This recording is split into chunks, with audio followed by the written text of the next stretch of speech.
It's Friday, the 28th of March, 2025. It's now 1 minute past 9. And I'll also be joined by journalists Kerstin, Heusinger and Djamila LePair. They have been at, I think, every court hearing to do with Reiner Fuellmich. And they'll be joining us to say, what on earth is happening? Is he being persecuted? Is the German lawyer who stood up during C-19 being persecuted?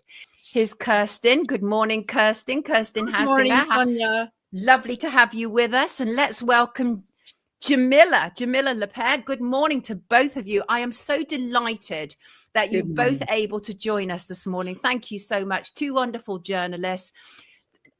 I get asked so much about Reiner Fuellmich around here, and it's really wonderful to have you both here because you've been there at the court hearings. You've seen firsthand what is taking place. So let's tackle this. Let's tackle it as best we humanly can.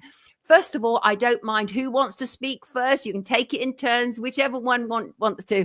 First of all, tell us what is going on with Reiner in terms of, because my understanding was this was to do with embezzlement, but has he actually ever been charged? Charged, yes. Yes, charged, yes. But has he done this? Has he really done it? That's the problem. But maybe Djamila, go. Yes, he has been charged with embezzlement of 200,000 and 500,000 euros, so together 700,000.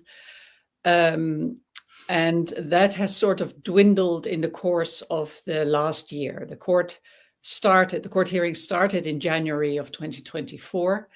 And it started with embezzlement. And then the defense for Reiner Fuellmich produced contracts. They had signed contracts within Corona Investigative Committee to do these loans. They were loans, and they were signed by Viviane Fischer and Reiner Fuellmich.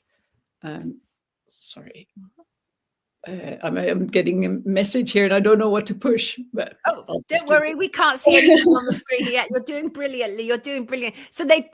And what was interesting, of course, just for anybody who's not familiar, Reiner was very outspoken during the C-19 period. Yes. He was prepared to put his head above the parapet. And that's part of the problem here. I think many people believe that he was targeted for that. So It was Viviane Fischer, his partner, who was involved in the reporting of him. Is that accurate? She had played a big role, of course. I mean, she was the closest partner. I don't know, your viewers, of course, understand a lot, I think, about Corona Investigative Committee. Do we have to explain everything? No, they understand.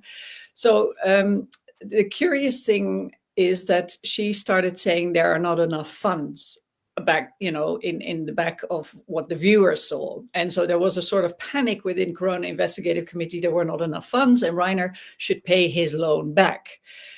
What we know now is that there never was a shortage of funds. First of all, they had the million in gold that they had invested. And Reiner said several times, we can cash that gold or part of it if you want to. And she never wanted that. She wanted him to pay back the loan, which looking back is now a bit curious. Why was this pressure on him to pay back the loan?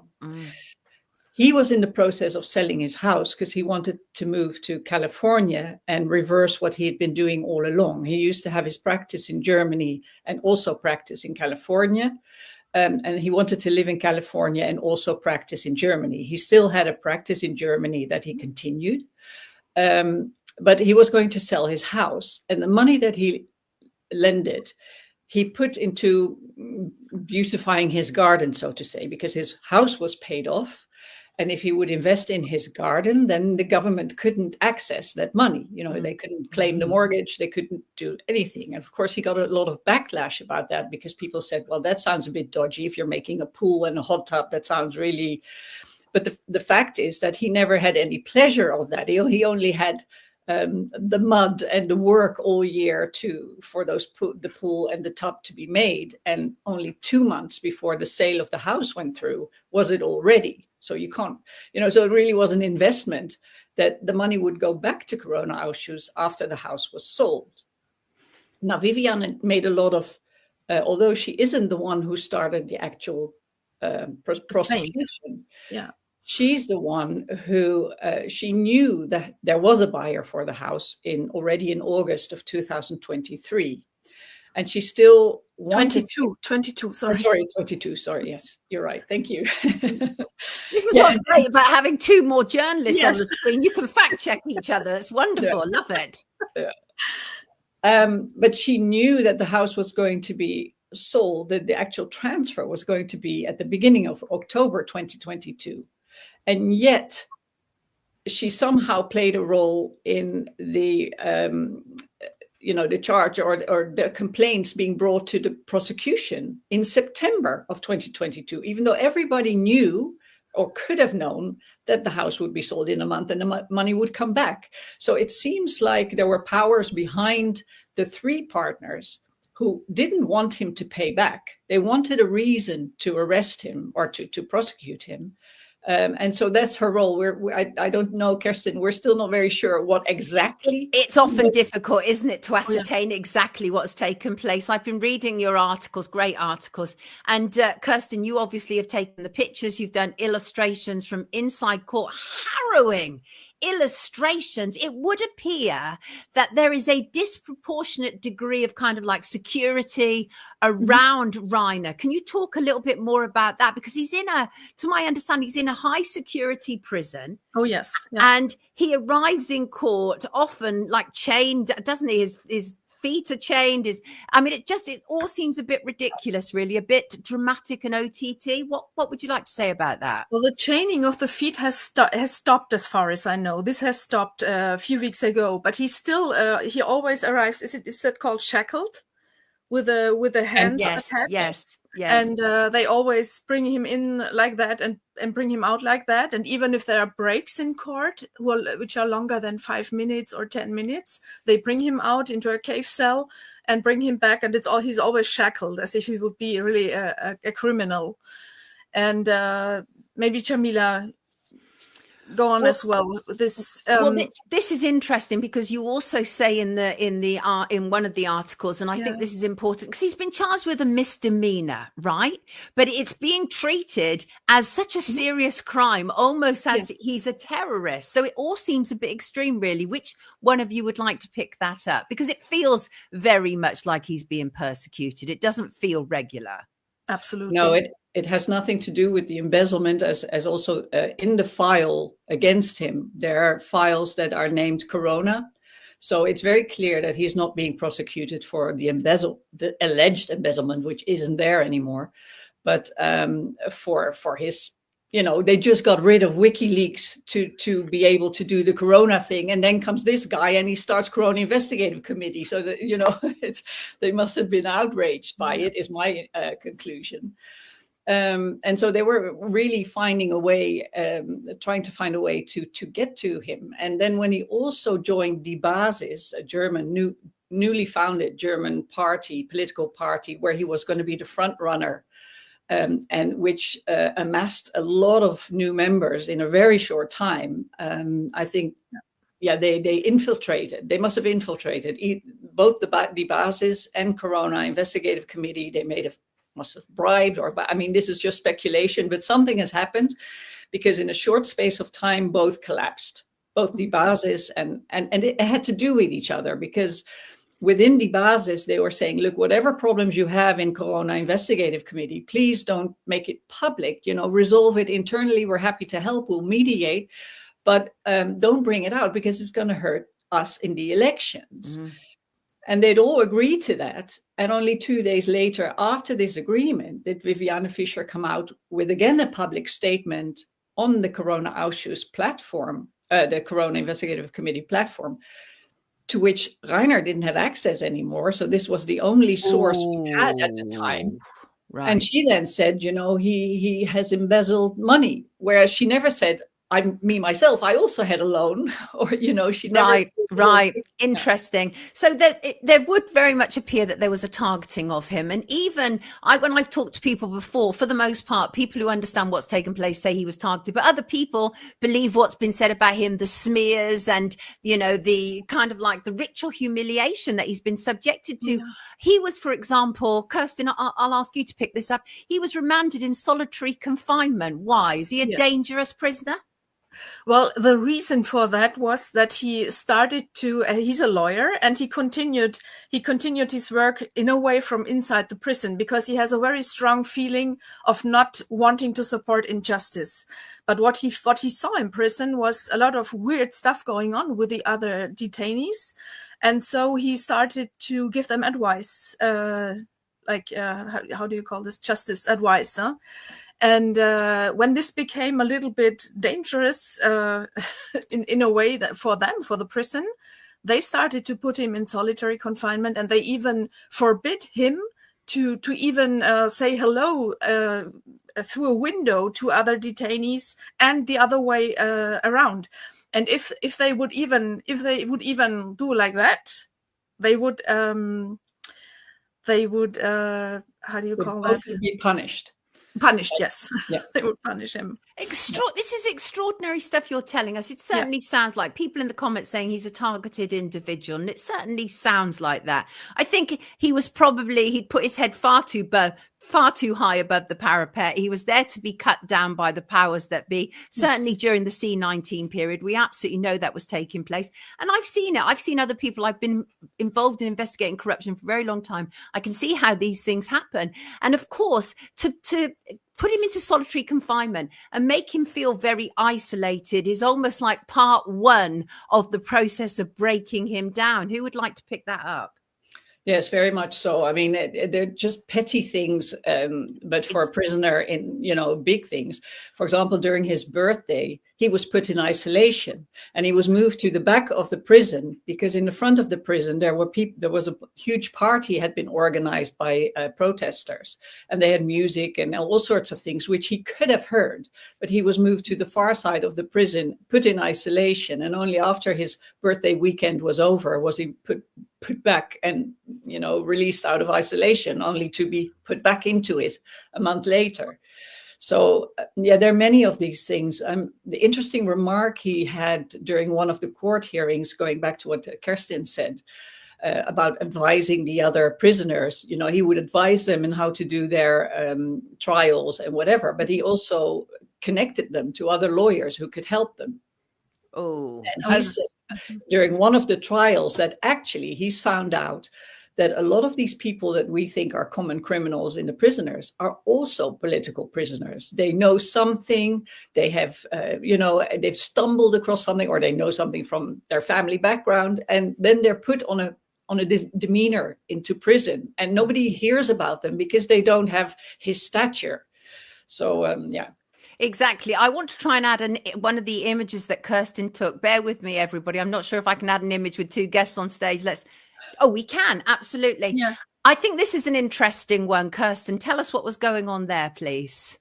Well, this was in September, in the beginning of September 2024. And this was always like that, when Reiner is coming in, he's brought in by these security people, who, by the way, are very nice people often. I really have to say that they are really friendly with Reiner, and I think they understand what's going on, at least parts of them. And so he's coming in, and I asked him, Reiner, please show us your shackles, so that we can show them to the world, because this process, when he's brought in, is rather quick. So I asked him, please turn and show them to me, and that was the moment. But I mean, you see on his face that he's not really well anymore, huh? And people are commenting that he's lost a lot of weight in that picture. I think that's quite evident, isn't it? He looks quite drawn there, although he does look quite spirited, which was good to see. But some of the illustrations that you'd drawn, I just found them harrowing, especially like when he's almost like scooched on a chair, and that looks looks horribly painful. Yes, yes. go on. I just have to say that this is not a picture. That's not a drawing from the courtroom. This is according to what Reiner told me. I asked him, I wrote him a letter with many questions about his conditions of detainment, and he responded to that. And so I made this picture from what he described to me. So it was very difficult, because I had to make it up, and but it's according to what he said. He has to put his knees on this kind of chair, and in order for the security guys to be at ease when they shackle his feet. And so, I mean, we thought with BAM, with whom I did this, that would be a very strong image to show the entire situation he's in, and as well the disproportionality of all that. Exactly. And thank goodness he has at least you two there, because it must feel very lonely. And because when you're targeted, I don't know whether you have been as a journalist, but I certainly have been. And sometimes it can feel very isolating, very lonely. And it must be very hard for him. So what is the situation? How long is he in prison for? Well, he's how long? For how long? Yes. How long still to go? What is the term? He went to prison on 13 October 2023. So we're going into the 18th year and a half. And he's been kept there on remand. He's still innocent. And the reason he's been kept in prison is because they say there's a danger of him fleeing because his wife is still in Mexico. This is, of course, not true. They don't want him to speak out. And there are a couple of things the audience might already know, but they're really important to know, that in Germany, before you arrest or prosecute somebody, the public prosecutor needs to talk to the accused to get his side of the story, otherwise you can accuse and prosecute anybody. Hear him, yeah. But they refused to do that with Reiner because one of his ex-colleagues, Justus Hoffmann, had said that he is anti-Semitic and that he feels threatened by Reiner and therefore he shouldn't be heard before the trial. So his side was never heard. Then his lawyers never got the full dossier until very late in the process. It seemed all right in the beginning. There was a list of witnesses that was going to be heard. Both parties were allowed to put names forward for those to be heard. But the first that were heard were the three people that he worked with. And two of them, of course, started this whole prosecution. Antonia Fischer and Justus Hoffmann started it. And Viviane Fischer was the colleague who facilitated it. They were heard extensively over several days. There were some witnesses that were also for the benefit of the defense party. But they, of course, wanted to hear, for example, Marcel Templin. Now, Marcel Templin is a colleague of Antonia Fischer and Justus Hoffmann, one of the two that put the claim forward, the charge forward. And he is added to that, or he is part of the three that brought this to the public prosecutor. But he has nothing to do with Corona-Ausschuss. He worked with Reiner on the so-called class action suit, which Reiner, that cooperation broke off quite quickly because he sent an email and disclosed all the names of the people involved. And then Reiner said, okay, that's it. I don't want to work with you anymore. And I'm doing it myself. So somehow this guy is wanting the money that was, the donations of Corona-Ausschuss. He's making a claim to those, whereas it's not his money.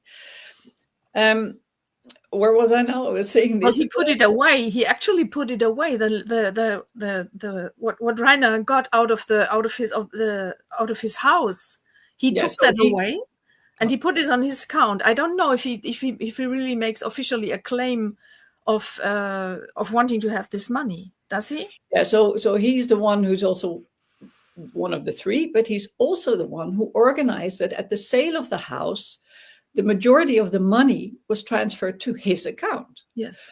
And so obviously the defense wants to hear this person as a witness, and he has not been heard. As a matter of fact, in May, the 3rd of May of last year, the judges all of a sudden said, actually, we've heard enough witnesses now. We're going to close this whole witness hearing thing.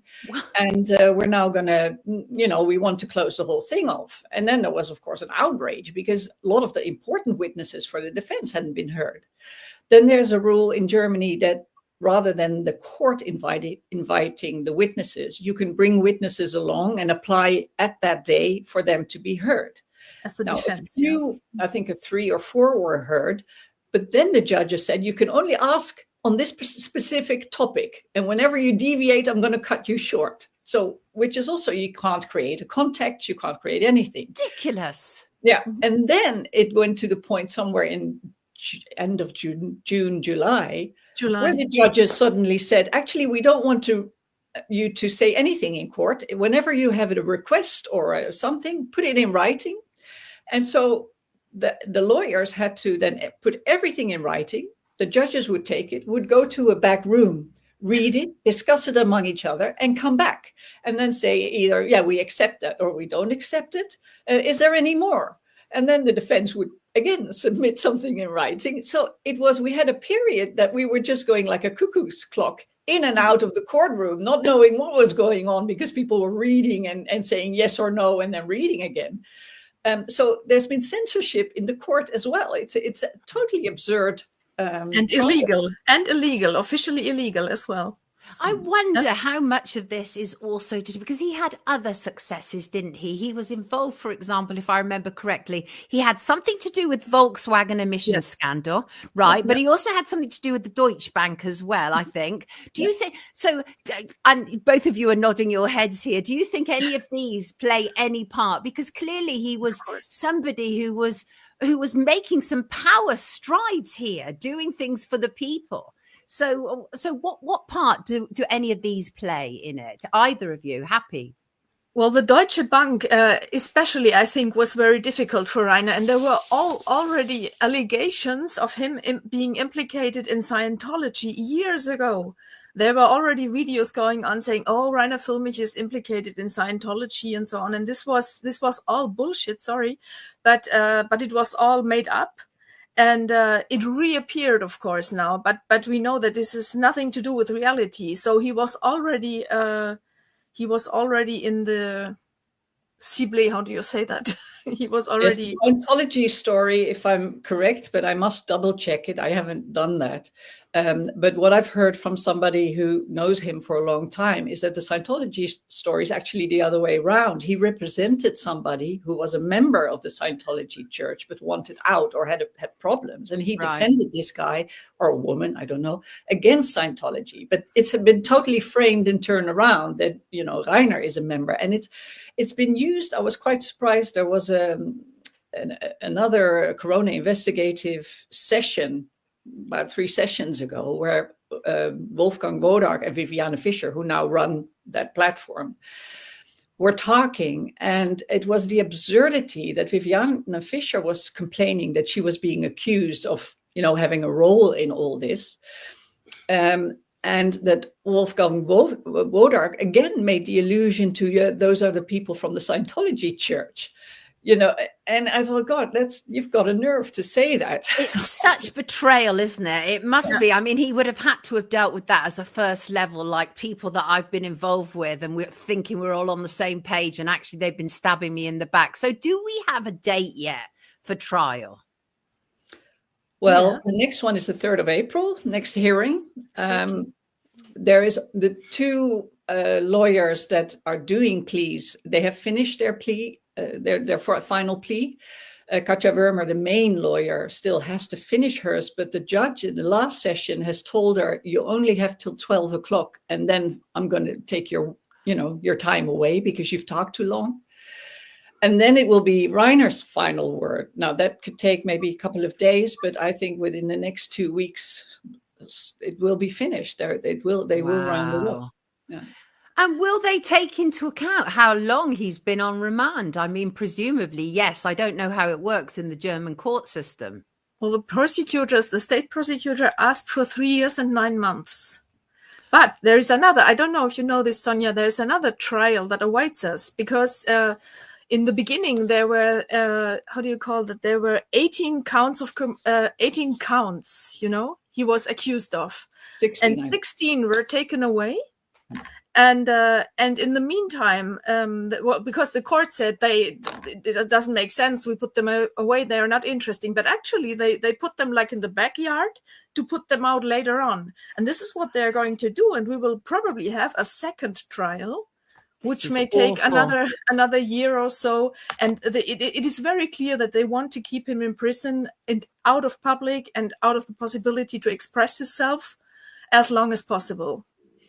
Yeah, the 16 charges have to do with monthly payments that were done to his lawyer's office, who did a lot of work for the Corona Investigative Committee. They dealt with the phone calls, the emails, the organization of it. And twice already, different public prosecutors have said, but there's nothing to see here. This money is all been used for the Corona Investigative Committee, so we can't say it's been abused. So it's been discarded twice, and even these 5 judges at the beginning of this trial said, no, those 16 charges of the monthly payments, and we don't see anything wrong with that, so we put them away. But they drew in a new public prosecutor after the first one rejected the items. Okay. And this one then appealed it, and he went to a higher court, and the higher court sat on it for half a year until they saw that the case was going nowhere. Nothing of the embezzlement claim was still standing. So then they okayed the 16 extra charges. And so after this is finished, they'll start that other process. Oh my goodness. And the lawyers will have to go to do that process, and they also have to go to appeal. And they already, as you can imagine, after a year of sometimes having several hearings in a week, they are quite tired. So it's an absolute nightmare for them. Yeah. I think our viewers are kind of gobsmacked at what you're saying here. First of all, I just want to say how much we appreciate you both being here. And we'd very much like you to come back, because I presume you're going to be back in court next week. Yes. Well, we'd very much like you to come back and tell us what's going on, because I feel that we need as many eyes on this as possible all around the world. So I take it that none of you are in much doubt that this is a persecution that he's targeted. It's political. It's absolutely political. It's political. It's political. Awful. Yes. The man has been betrayed, absolutely backstabbed, politically savage, just awful, horrendous. Yeah. Is there anything we can do? We all feel a bit helpless here listening to this. Well, it's wonderful that you give us a platform to spread this more internationally, because so far it's been quite limited. And if people can share posts or, even by word of mouth, it would be great for him, because what we learned from the Assange case, there was one lawyer that he passed away during Assange's trial, but he said that he couldn't win any case if the public opinion wasn't behind him. So that's what Reiner needs, I guess. That's exactly. And people are making comparisons between Reiner and Julian Assange. Of course, again, another political prisoner. Absolutely. Go on, Kerstin. Probably just one thing, because we would need the contact of Elon Musk. Because we think that Elon Musk, if he would start talking about that would make a big difference, because he has the hugest audience. So we really need, especially the English-speaking world, and if you could spread the word, and if you have any contacts with Elon Musk, please get in touch with us. Because I think you're saying that, Kerstin, because Vance was particularly critical of Germany. And so, that's right. Well, that's the way it works, is that you look at a gap like that. If Vance has been saying that, then there is potential that he may also look at it this way. I will do whatever I can. I will happily send a copy of this conversation to the American administration if necessary. Right? I'm happy to try it all. Really, I am. But what we will do is we will produce it. No problem. I'm so grateful to both of you. Your work. This is what journalism's about. Literally this, and I'm so grateful to both of you, because sometimes I just despair about our profession and what it's become. It's really public relations, but what you do is proper journalism, and I appreciate you both so very, very much. Everybody, this is Kerstin Heusinger and Djamila LePair. Thank you both so much for joining us. Thank you, Sonia. Thank you very much, Sonia. Wonderful to have you with us. Take care of yourselves. Wonderful. Bye. Really wonderful, and so clear what they're saying as well. It's just so important, because here's the thing. Imagine if you were in that position that Reiner is in right now. Wouldn't it be awful? Like you're being shackled and you're being silenced and you're in solitary confinement. But thank God there are at least 2 women like that, 2 people like that who are prepared to speak up and be counted. Thank God indeed.